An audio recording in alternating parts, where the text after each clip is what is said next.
Hey, welcome back to my channel. So recently I had to remove a few church people from my social media. So every year starting at about 2021, I've had a theme for the year. So one year it was reciprocity, one year it was health.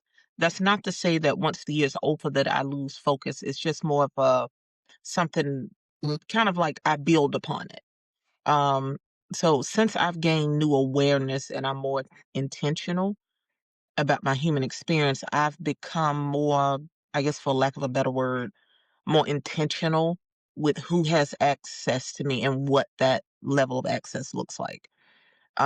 Before, I thought in order to be a good person and a good Christian, I needed to be like an open book, like just, open, like everybody needed access to me because, like, you shouldn't block people. But I feel like that's like one of the greatest lies ever told. So I'll do a bit of a story time. Um, I guess what prompted this access denied theme or phase for me started around late October of 2025. I was at church of all places. When that morning I came in like I always do, I attended Sunday school and we had a change in rooms because we had like a little reception taking place afterwards.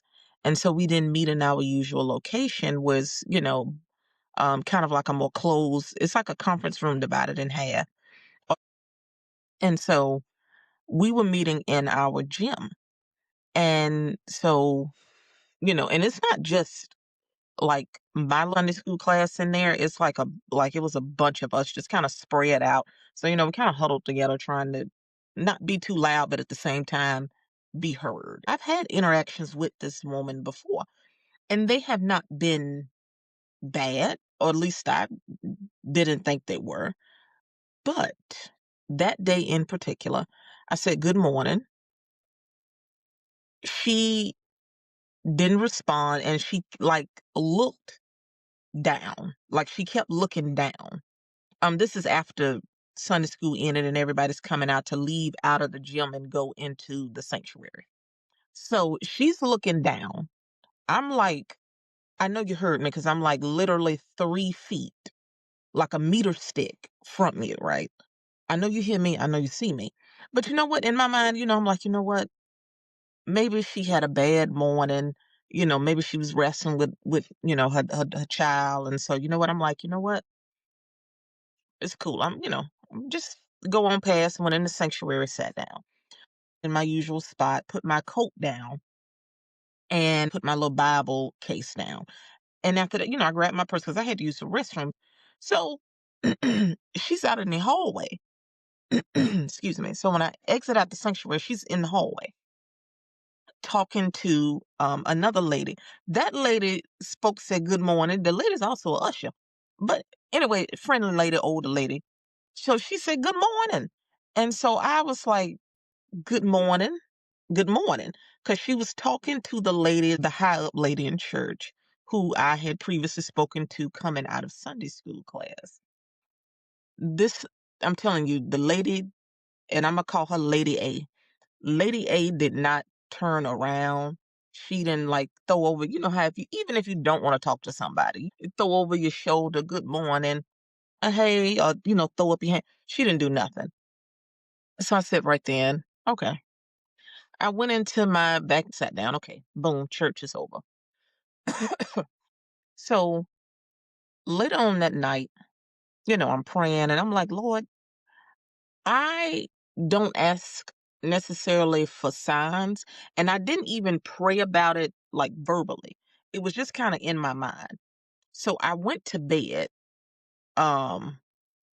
went to bed, and I actually had a dream about her.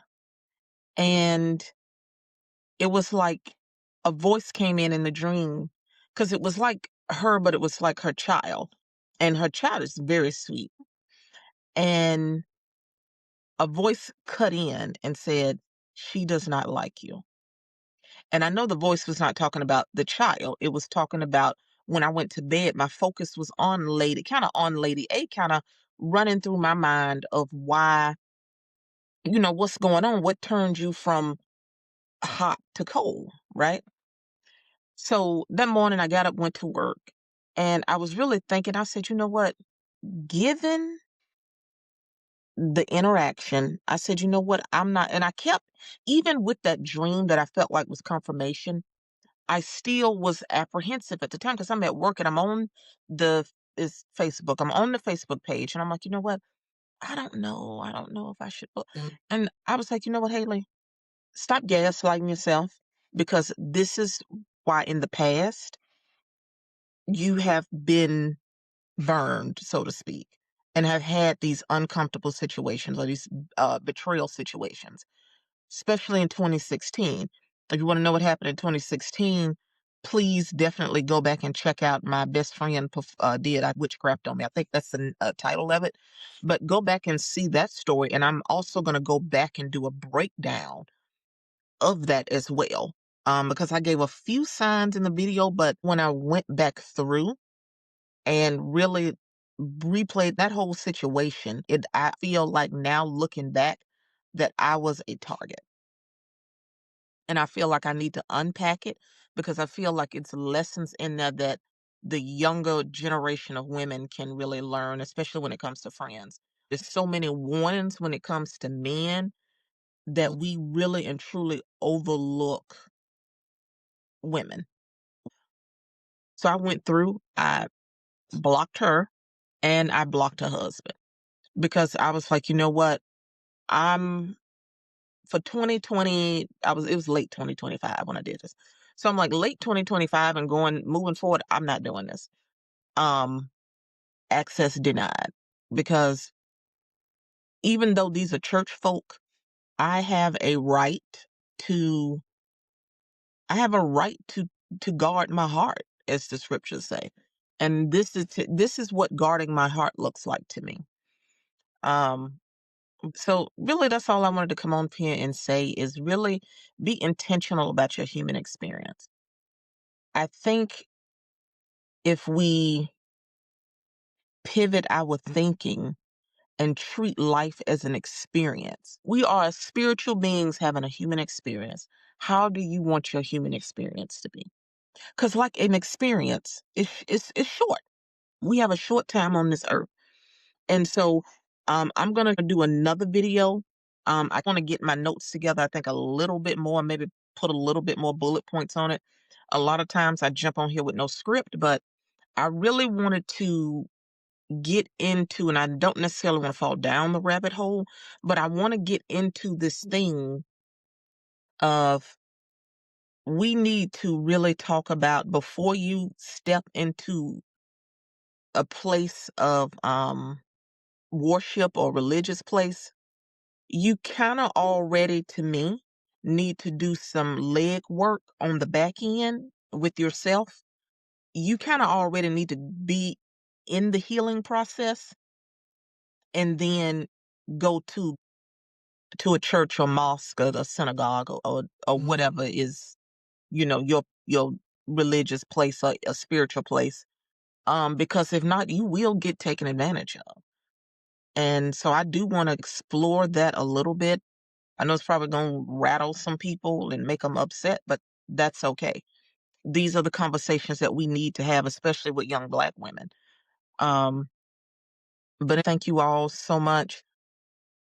Thank y'all for hanging in with me. Thank you for being patient. And I'll see you guys in the next one. Peace.